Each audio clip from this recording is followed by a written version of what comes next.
Friends, I want to kind of clear the air a little bit right now.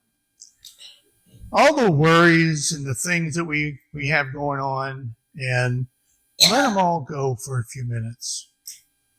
Just find a space in your heart right now to let God in and let God fill you with the things that He wants you to know, things that He wants you to experience and to have. Today, for my message today, is really, it's not designed to be one that's you're going to walk out super encouraged or anything of that nature. No. What I want to do is kind of talk a little bit about various different faiths. You see, the human quest that's in our hearts, I believe, we're all striving for something in life. You know, we're striving for something that will take us into the next life. Now, there are many that believe, you live this life, that's the end of it, you're gone. But for most of the world's population, we hold on to the fact that there is something else coming. There's another life.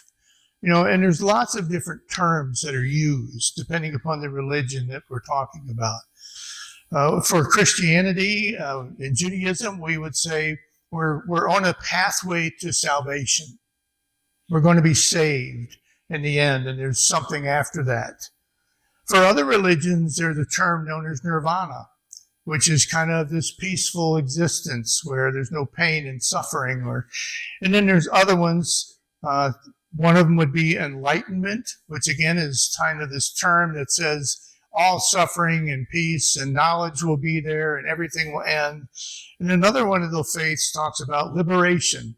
And it's talking about liberation from this existence that we're in right now that can be quite troublesome. We can kind of sum them all up if you want and just call them the afterlife. What's going to happen after we're done with this life and we move into the next one. Many times for Christians, we aren't quite sure of why it is we believe what we believe. And I'm not here to tell you this morning what you need to believe at all. I'm going to try and sum up what the other religions of the world and the other people that we are in contact with in various stages and ways, what they might believe or how they might see things. I think it's important that we understand what we believe and why, and why we don't believe some of the other things that are out there. I think it's important to have that perspective. So today I want to talk about some of the major world religions that exist. And what it is, metaphorically, we've got God here, and we've got this ladder, and, we're down here, and God's up there, and, okay, what do these religions offer? What is it that they're teaching? And the first one I want to go to, of course, is Judaism, the Jews. That's where things started, so to speak. And Judaism, they're also looking for salvation in that faith. And salvation in Judaism's eye is the completing the perfection of the world through the nation of Israel. It is reestablishing God's presence in their community, and it is a universal type of peace. In other words, living with God, God reigns, and they're serving God and worshiping God, and peace around. That's kind of what they're looking for. That's what their faith teaches. The Jewish faith teaches that God gave the law, and He sends the law down to people, and He says, these are the ways that I want you to live. These are the things that I want you to do in order to worship and to honor me. And the law is maintained, or their relationship with God is maintained by observing those laws, by observing those things. There are many different things that we read about in the Old Testament. In the Jewish nation, they had sacrifices, and they had rituals, and they had all kinds of things of that nature that they needed to follow. But metaphorically, what the Jewish faith teaches that you have to observe these laws and do these rituals and, so to speak, accomplish certain steps back toward God in order to keep that relationship going. So God sends down the law and says, here's what you need to do. And as you do it, you start working your way back up the steps to God. That's the concept. And of course, there's a lot more to it. There's rituals, laws, and right living, and all kinds of things that go along with it. I'm giving you a very brief synopsis here of what the faith teaches. And then we can go to another one that's very popular. About 24% of the population of the globe right now follows the faith of Islam. They look for Allah. That would be Allah on the top of the ladder, so to speak. And with Islam, salvation, if you will, is achieved through a natural balance of faith plus good works. So you have to believe certain things, and there's certain things you have to do in order to get back to that right relationship and all that encompasses with Allah. Well, what are those things? Well, they call them 5 pillars. And the first of the 5 pillars is, it talks about how there is a oneness of God. There's only one God. There's not various different aspects of God. There's not a son or any other thing. There's this one God. And you have to also believe that Muhammad was his final prophet. That's who came into the world on God's behalf and established these laws and these rituals that need to take place. The other thing they have to do is, of the 5 pillars, is you have to pray 5 times a day in certain fashion, and you have to do that regardless. You have to be faithful in that. So there's something that we have to do as people in order to maintain that relationship and get back to Allah, so to speak. So you have to believe that Allah is oneness. You have to believe that there's only one God, and that is Allah, and that Muhammad was his prophet. We need to make sure we do those ritual prayers 5 times a day. And the other one is almsgiving. You have to give part of your income, your resources, back to Allah, whether it's through the poor or it's through the temple or whatever. And it's generally accepted as 2.5%. That's what they have to do. So you have to do these things. You have to believe. You have to do the prayers. You have to give 2.5% or more. And then you have to fast during this event called Ramadan. That's another one of those things that you have to do in order to be a faithful follower of Allah. And if you're able, the 5th one is, if you are absolutely able, you're not physically limited, and you can afford it, you have to make at least one pilgrimage to Mecca and participate in all of the rituals and the things that take place there. So how does that relate to the ladder? So Allah's way up here and I'm down here, and I want my relationship back with Allah and all that would establish, that salvation, if you will. Well, I have to do certain things. There's certain steps that I have to follow to get up there toward that relationship with Allah. So it's kind of, Allah is good and He's beneficial and Allah is merciful, but there's things that I have to do to get there in order to establish that relationship and enjoy that relationship. Another very powerful and widespread faith that we find in the world is Hinduism. And in Hinduism, there are many different gods. There'd be all kinds of little mannequins up there. And in Hinduism, they believe that you are reincarnated many times, over and over and over again. And the result of those reincarnations are based on karma. We've all heard that term, right? I have good karma, I have bad karma. Well, karma is a term that basically says that for every action, there is a consequence. So for everything I do, there is a consequence. So I build good karma by doing good things, but then when I do bad things, I'm building bad karma. So the way that I achieve this, they don't call it salvation, they call it liberation. And the liberation means that I get freed from want and desire and anxieties and all of the things that we wrestle with as human beings. All those things will disappear and I'll be liberated from those. But I only can do that through karma and through the reincarnation process.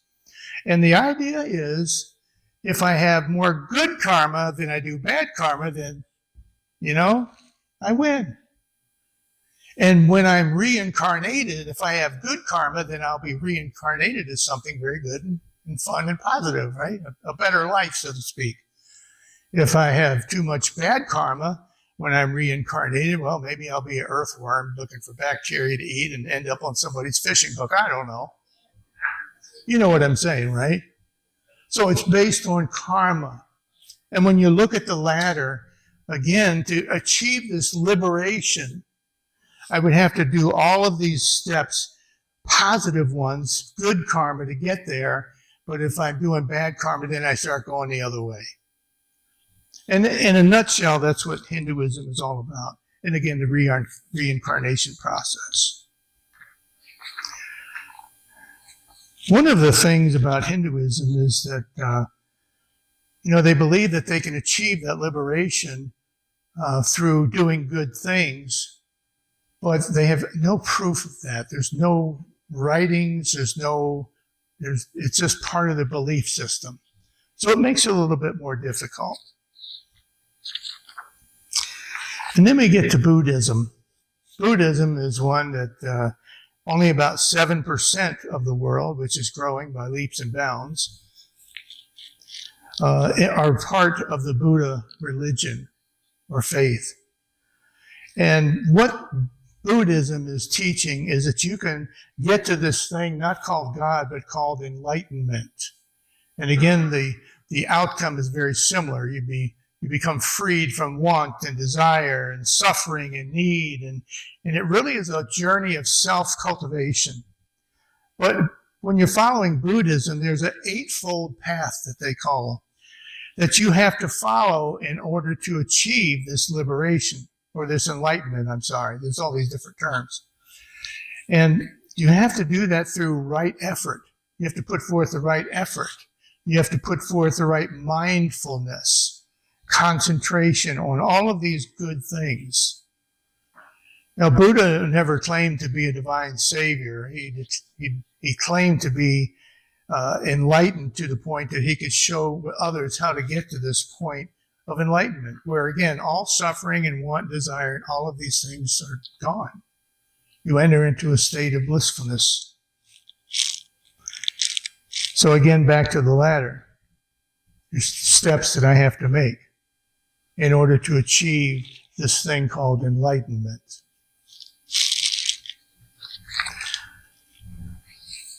And then there's the faith that you and I walk, Christianity.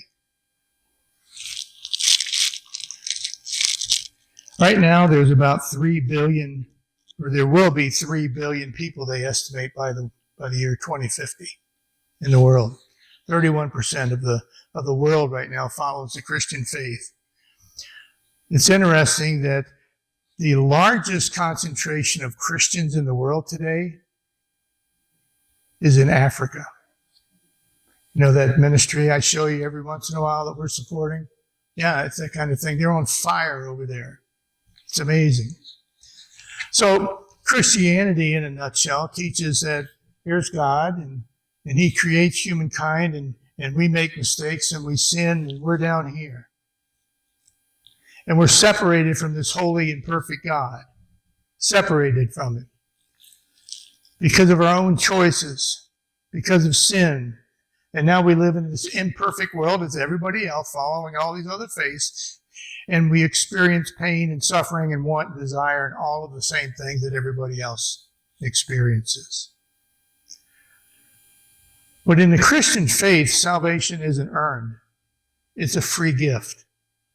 It's an absolute free gift from God because of His love for people. So if you look at the ladder metaphor, we're down here and God's up there. We don't even put our foot on the steps. God is the one that comes down.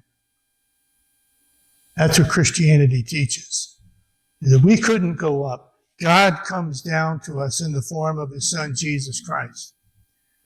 And He lives His perfect life, and He reinforces and affirms all the teachings of the prophets that he had sent prior.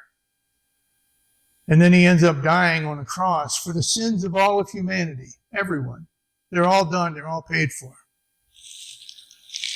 You see, the role of salvation is not to work for salvation, but to receive it as a free gift. As a free gift paid for. All we have to do is believe it and to feel remorse for the things that we've done wrong, to want to have done better if we could have a chance to do them over again, you know. And we don't have to put forth the effort that all of these other religions are trying to put forth in order to step up the ladder, so to speak, to be reunited with their God.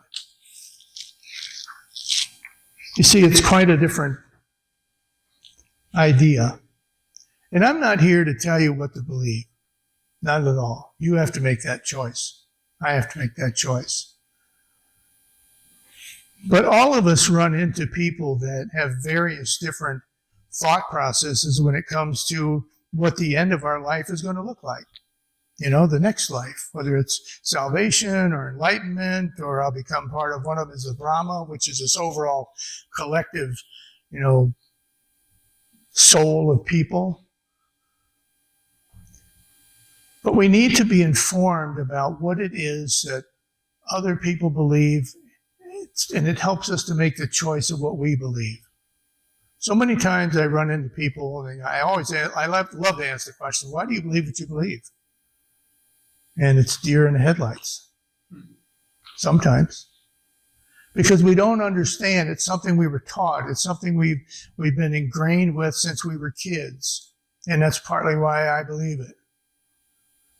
But you know, you believe things when you know what not to believe also. So I'm not here this morning to sway you in any certain way, but I think it's important that we as followers of Christ understand what other people are following too. I think that's part of being a good Christian, is to know what our brothers and sisters out there are wrestling with, or they're struggling with, or if they have questions about why it is that you believe what you believe, why don't you believe something else? Well, you know what? Me personally, I believe that, yeah, if I put my foot on the ladder, number one, that dishonors God, because how could somebody as sinful as me do anything to try and redeem myself? I believe what I believe because I believe that God came down here and did it for me and said, you know what, Joe? You know what, Joe? You can't do a thing, but I did it for you. And if you simply just trust me and believe in me and repent for the things you've done wrong, and you're willing to follow me, we're good. That's what I believe. But I also believe that many of the other people that follow these other faiths are very sincere, very dear people. Dear, just as loved by God just as much as he loves me, you know? There's no selectivity there. He didn't die just for a certain group. Not at all. He died for everybody. But as a Christian witness, it helps me to be a better witness when I understand what many of the other people that I engage with are wrestling with, or they believe staunchly. And I can have intelligent conversations with them about it. And I've had a few with people of the various faiths. And I realized after stumbling through some of those, you know what, Joe, you need to understand a little more of the background of what you're dealing with. So I put forth the work and did it. So again, friends, I'm not going to belabor all this, but my intent here today is simply to give you some type of a metaphor that you can remember of why it is you believe what you believe and what it is other people are trying to accomplish as we all are striving for that end of life scenario. What's going to happen after this life? Will I be reincarnated? Will I find enlightenment? Will all pain and suffering end? I mean, there's so many similarities in all of the things we believe and all the things that we want. But it's the process of how we get there. Is it a gift, or is it something that is God's effort plus man's effort to get there.